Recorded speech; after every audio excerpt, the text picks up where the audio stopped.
All right, let's talk about Docker. If you're a developer, you've probably heard about it and maybe it feels a little intimidating. Well, today we're going to change that. We're going to break it all down step by step, from the big problem it solves all the way to getting your very first app up and running in a container.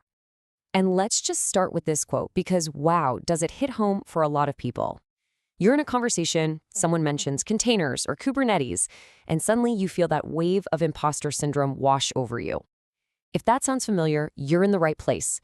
We are going to demystify this whole world for you. So here's our game plan. First, we'll tackle that classic developer headache Docker was born to fix. Then, we'll unpack the 3 big ideas that make it all work. After that, we get hands-on. We'll write a Docker file, build our app, and finally, see how to handle more than one container at a time. Okay, let's start with a pain point every single developer has experienced. Picture this. You've been coding for weeks, your project runs like a dream on your computer. You hand it off to your teammate and it just completely falls apart. You get the dreaded, but it works on my machine. This almost always comes down to tiny little differences in your setups. Maybe they have a different version of Node.js, or some system library you have is missing on their machine. And this right here is why Docker is such a big deal. It completely solves this problem. It lets you package up your application, along with all the code, libraries, and tools it needs to run, into one neat little box. A box that will run exactly the same way on anyone's computer, on a server, anywhere. It's all about guaranteeing a consistent environment every single time. So, how does Docker pull off this magic trick? Well, it all boils down to just 3 core concepts. Seriously, once you understand how these 3 pieces fit together, the rest of it just clicks. You master these, you've pretty much mastered the basics of Docker. And here they are. This is the whole workflow. It starts with something called a Docker file. Think of this as the recipe or the blueprint. You use that blueprint to build a Docker image, which is like a sealed, unchangeable template of your app. And finally, you run that image to create a Docker container. That's the actual live running process. Let's look at each one. First up, the Docker file. It's nothing fancy, just a plain text file. But inside, you write out a list of instructions, simple commands that say start with this operating system, install this software, copy these files, and run this command to start. It's literally the source code for your entire environment. So you take that Docker file, you run a build command, and what you get is a Docker image. Think of it like a compiled program or a snapshot in time. It's a read-only, unchanging package that has everything your app needs. And the cool part?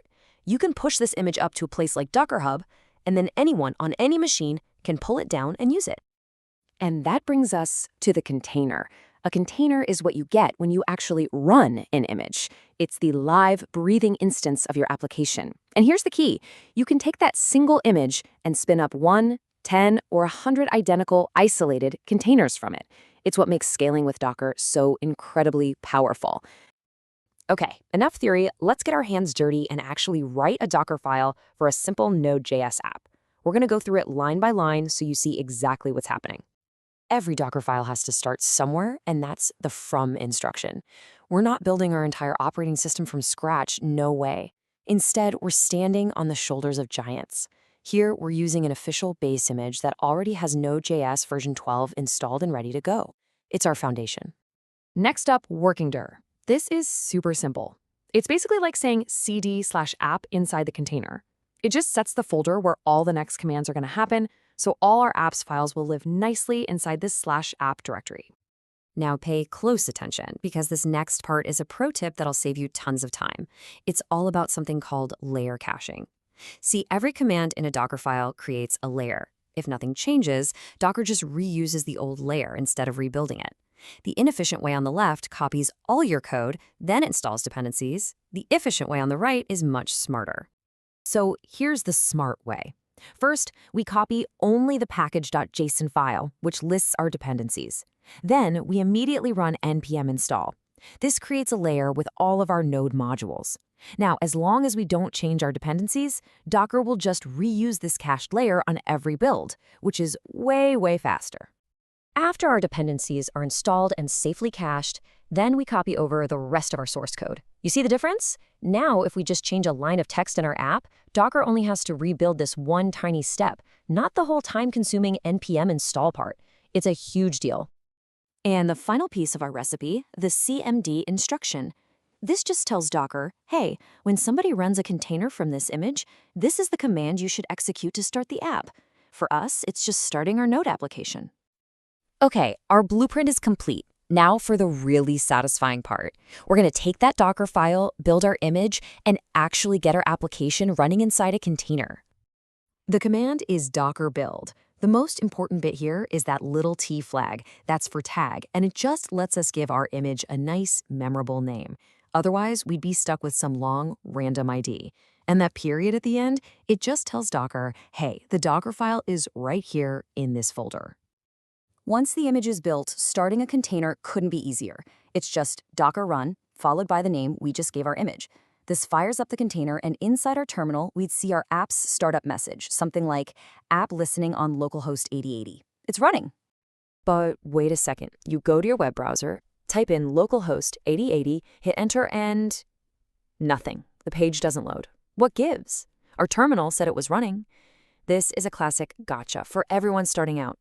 Remember, the container is totally isolated, and that includes its networking. The solution is to build a little bridge from our machine into the container's isolated world. We do that with port forwarding, using the -p flag. What this command does is connect port 5000 on our computer to port 8080 inside the container. So now, when we go to localhost 5000 in our browser, Docker forwards that request right to our app, and success, we can finally see it.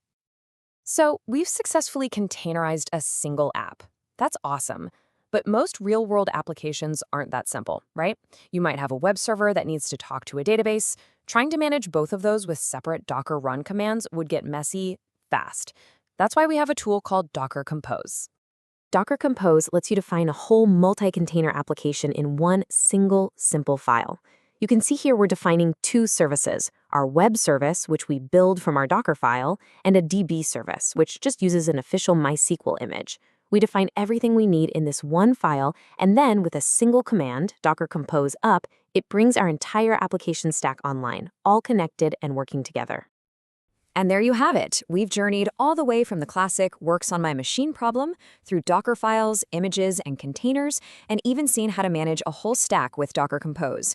You now have the fundamental superpower to package any app to run anywhere reliably. So the only question left is, what are you going to build with it?